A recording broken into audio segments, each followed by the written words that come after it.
자, 반갑습니다. 정의네박 이재원입니다. 구독과 좋아요, 알람 설정 부탁드리겠습니다. 자, 오늘은 요즘 저희 병원으로 문의가 오는 것 중에 좀 많은 게 방학도 되고 이러다 보니까 아이들이 게임을 너무 많이 하는데 이걸 어떻게 해야 되느냐에 대한 문의가 굉장히 많은 것 같아요. 그래서 제가 오늘 한 두 가지 정도로 말씀을 드려보려고 해요.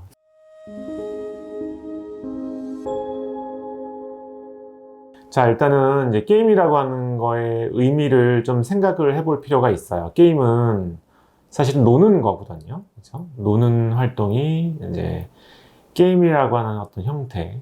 그래서 이게 문화하고도 많이 관련이 되어 있죠. 요즘 아이들의 어떤 문화 자체가 이런 게임이 놀이 문화로 자리 잡은 게 굉장히 오래되었기 때문에.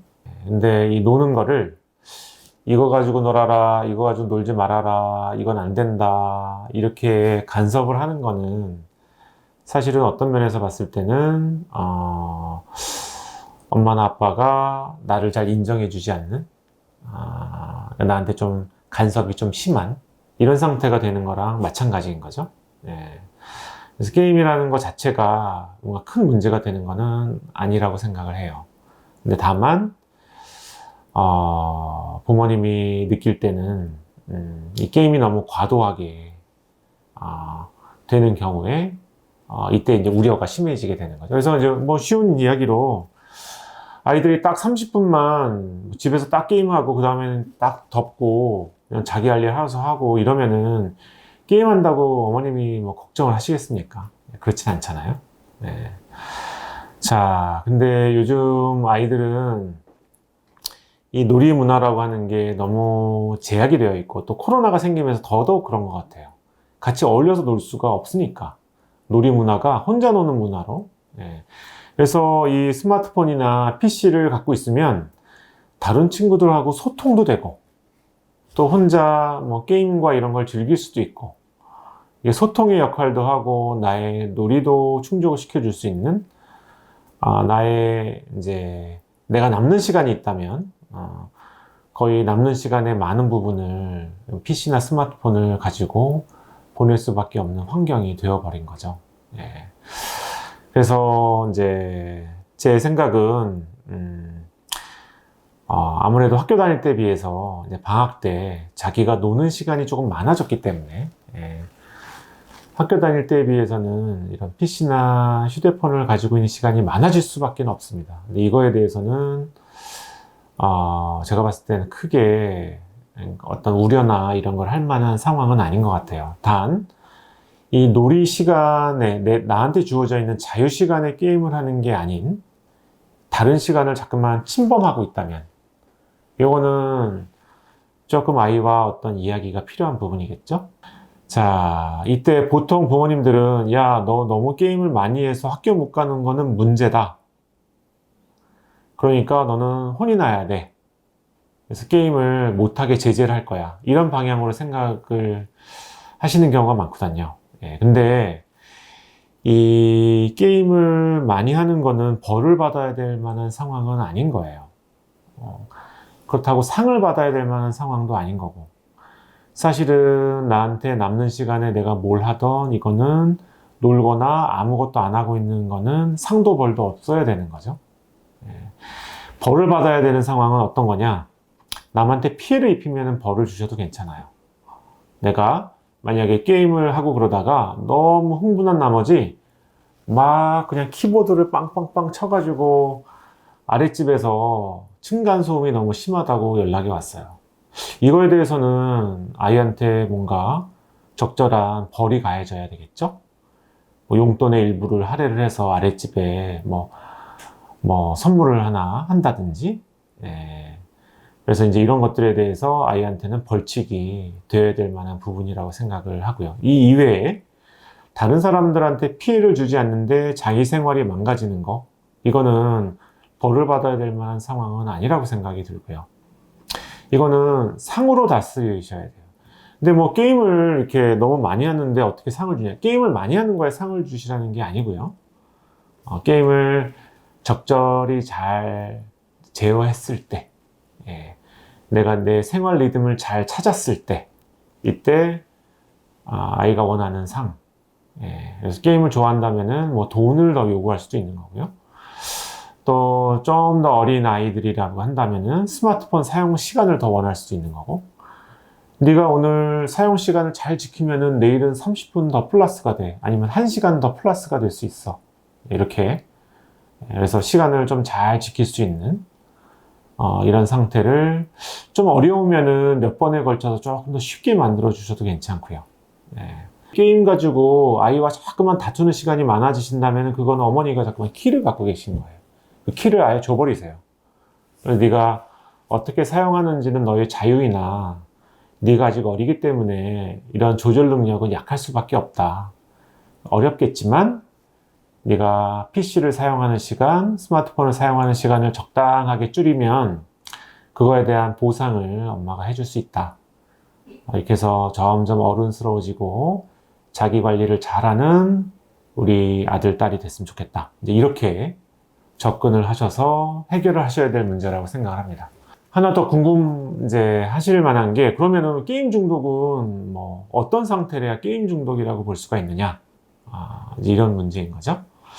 그래서 이제 게임 중독 상태가 되려면은 몇 가지 중요한 어떤 진단 기준이라고 할까요? 이런 것들을 살펴보시면은 좀 힌트를 얻으실 수가 있어요.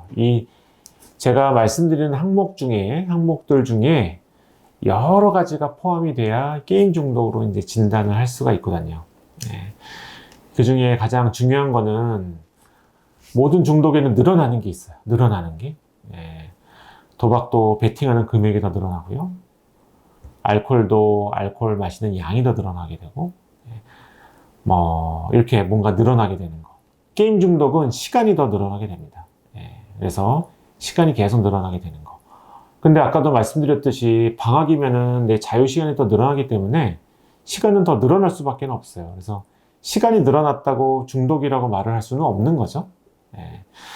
자, 그 다음에 두 번째가 게임을 하지 않는 시간에도 계속 게임에 대한 생각에 몰입을 해 있고, 게임을 하고 싶어서 굉장히 불안, 초조해하는 모습이 지속적으로 보인다. 이게 이제 금단 증상에 해당이 되는 거예요. 금단 증상. 이 게임에도 금단 증상이라는 게 있어요. 그래서 금단 증상 상태라고 한다면은 아이를 게임을 하지 못하게 해도 게임을 상상하면서, 제 옛날에 입원했던 친구는 게임에 나오는 캐릭터처럼 막 거기 대기실 공간, 또 이제 같이 모여있는 공간에 계속 뭐 칼 휘두르듯이 막 이렇게 쉬는 시간에 계속 그러고 놀고 있더라고, 혼자. 게임하는 상상을 이제 하고 그러면서. 또 어떤 친구는 거기 이렇게 뭔가 망가진 버튼이 하나 있었어요. 근데 그 버튼을 계속 누르고 있었어요, 계속. 이거라도 누르고 있어야 미연이 된다라고 그래요. 이런 게 이제 금단 증상이 되게 되는 거죠. 게임에서 했던 행동이 게임을 하지 않는 시간에도 영향을 많이 미치는 상태. 그래서 만약에 이제 이런 상태가 된다라고 한다면은 게임 중독을 아주 조금 의심해 볼 수 있는 이런 상태라고 이제 이야기할 수가 있겠죠. 자, 그 다음에 세 번째. 자꾸만 본인이 게임을 한 거에 대해서 부모한테 비밀로 하거나 숨기거나, 그게 계속 안 되면은 거짓말을 하고 이제 이런 상태가 되게 돼요. 내가 게임머니나 이런 것들을 지출했는데 이제 그런 것들에 대해서 이제 부모한테 자꾸만 숨기려고 한다거나, 아니면은 분명히 게임을 한 5-6시간 했는데 나는 3시간밖에 안 했다. 이렇게 계속 이런 이제 거짓말이나 뻔히 들킬 만한 이런 어떤 거짓말들, 또 속이는 거, 아니면 모른 척 하는 거, 이제 이런 것들이 많아지는 게 또 게임 중독을 조금 의심할 수 있게 하는 어떤 요인이 되게 되는 거고요. 또 하나는 게임 중독에 빠져 있으면은 혼자 주로 게임을 하면서 친구들이 하나둘씩 다 떨어져 나갑니다. 친구들이. 이게 게임 중독에서 회복이 되는 과정이 되게 되면 오히려 그때부터는 바뀌어요. 혼자 하는 게임이 이제 시시하니까 점점 친구들이랑 어울려서 게임을 하려고 하는 식으로 바뀌어요. 근데 게임 중독으로 가게 되면은 친구들과 게임하고 그러다가 친구들이랑 점점 떠나서 온라인에서 아주 그냥 게임에 대해서 많은 시간을 보내는 사람들하고 점점 가까워지고 이러다가 거의 혼자 하는 게임 시간도 많아지고 이제 이런 식으로 점점 가게 되는 거고요. 예. 그래서 주변 간의 이제 사회 관계나 친구 관계, 또래 관계 이런 게 다 망가지게 돼요. 이런 게 또 조금 중독 상황을 의심하게 되는 이런 경우라고 이제 볼 수가 있습니다. 자, 그래서 이 안에는 나는 게임 중독이 아니다라고 강하게 뭔가 뭐 변론을 하고 반론을 하고 이런 것들은 들어가 있지가 않아요. 보통은 부모님들 저를 찾아오시는 부모님들은 본인이 저렇게 많이 게임을 하고 저런 문제가 많으면서도 실제로 그 문제가 너한테 심각하다라고 얘기하면은 다 아니라고 하고 뭐 알지도 못하면서 말한다고 하고 막 이런다, 이 중독 아니냐 이렇게 말씀하시는 분이 많이 있는데, 그거는 이 키를 뺏기고 싶지가 않아서 내가 내 남는 자유 시간에 여유 시간에 내가 챙겨야 될 도파민들이 있는데 이게 부족했던 거죠. 그러니까 이제 밤늦게 막 폭식을 하기 되기 시작을 해요. 하루 종일 도파민 공급이 거의 없다가 저녁 때 게임을 키는 순간부터 도파민 폭식을 하기 시작을 해서 저녁 늦게까지 게임을 하게 되는, 네. 이런 패턴, 그러니까 중독까지는 가지 않더라도 이제 이런 패턴이 만들어지는 경우가 굉장히 많이 있고요. 이게 방치가 되게 되면 중독 상태로 진행이 되기도 합니다. 네. 자, 그래서 병원을 만약에 찾아오시게 이제 된다면, 병원을 찾아오고 싶은 생각이 드신다면은 일단은 나는 우리 아들이 뭐 게임 중독인지 뭔지 이도저도 잘 모르겠다. 그러나 옆에서 봤을 때 너무 우려스럽다. 그러면은 그냥 일단 어머님만 상담받으러 오셔도 괜찮아요. 예. 오셔서 이야기를 한번 저와 나눠보시고 어떻게 접근해야 되는지를 해보면 좋을 것 같고요. 또 병원에 꼭 오셔야 되는 경우, 두 번째는 자녀와 갈등이 너무 심할 때, 자녀가 부모한테 막 쌍욕을 하고 이런 거를 우리 아들 사춘기하고 넘기시면 안 돼요. 사춘기는 그런 정도로 언어폭력이나 이런 게 부모한테 가해지는 이런 반항이 심한 시기는 사실은 아니거든요. 네. 그래서 게임과 관련된 문제나 이런 것들로 자녀하고의 관계가, 감정의 골이 굉장히 깊어지고 서로 공격을 많이 하는 이런 상태가 되셨다면 이때는 뭐 어머님만이라도 한번 오셔서 상담을 받아보시는 게 좋지 않을까 이렇게 생각이 됩니다. 자, 그래서 요즘 게임 중독에 대한 문의가 많이 있는데요. 게임 중독에 대해서 한번 말씀을 드려봤습니다. 궁금하셨던 분들에게 도움이 되셨으면 좋겠습니다. 감사합니다. 이상 마치겠습니다.